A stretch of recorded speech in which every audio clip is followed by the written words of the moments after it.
ഇപ്പോൾ പറയുന്നത് വെച്ചാൽ എൻ്റെ കൂടെ ഹിന്ദി പഠിച്ച കേട്ടോ, അഭിമാനമാണ് കേട്ടോ, ഞങ്ങൾ ഒന്നിച്ച് പഠിച്ചെന്നൊക്കെ പറയുന്നത് നാണക്കേട്. ആദ്യം പറയുന്നത് നാണക്കേട്.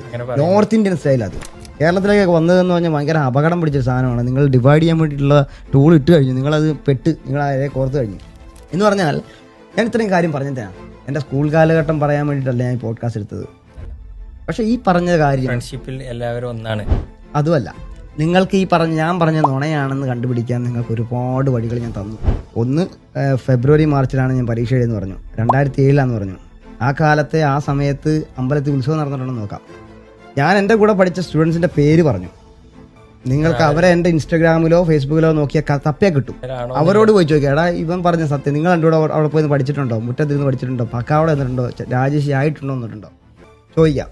എന്നെ പഠിപ്പിച്ച സാറന്മാരുടെ പേര് പറഞ്ഞു. അവർ ആ കാലഘട്ടത്തിൽ ആ സ്കൂളിൽ പഠിപ്പിച്ചിട്ടുണ്ടോ എന്ന് ചോദിക്കാം. എന്ന് പറഞ്ഞാൽ നിങ്ങൾക്കൊരു കള്ളം പറയാൻ പറ്റില്ല. ടൈം സ്റ്റാമ്പിൻ്റെ കാര്യം പറയുന്നത്. വരച്ചിട്ടൊരു ഹിസ്റ്ററിയിൽ നിങ്ങൾക്കൊരു മാറ്റവും വരുത്താൻ പറ്റില്ല. ശരിയല്ലേ? കാരണം ജോർജ് കുട്ടി ഓഗസ്റ്റ് 2 പോയ ധ്യാനത്തിന് പോയ കഥ ആദ്യത്തെ വേർഷനിൽ ഓക്കെയാണ്.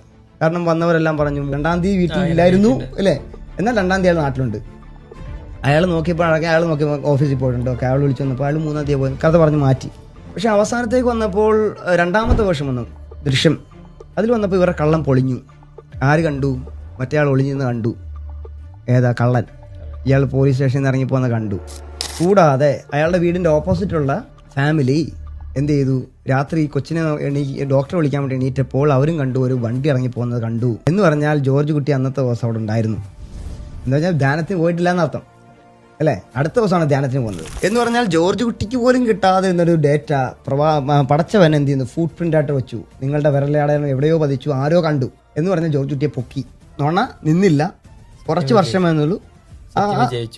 ആ സത്യം പുറത്തു വരികയും ചെയ്തു, പൊക്കി. എന്ന് പറഞ്ഞാൽ എന്നതുപോലെ നിങ്ങൾക്ക് എൻ്റെ ഡേറ്റ എടുത്തു പോയാലും നിങ്ങൾക്ക് ചിലപ്പോൾ എൻ്റെ നുണ കണ്ടുപിടിക്കാം.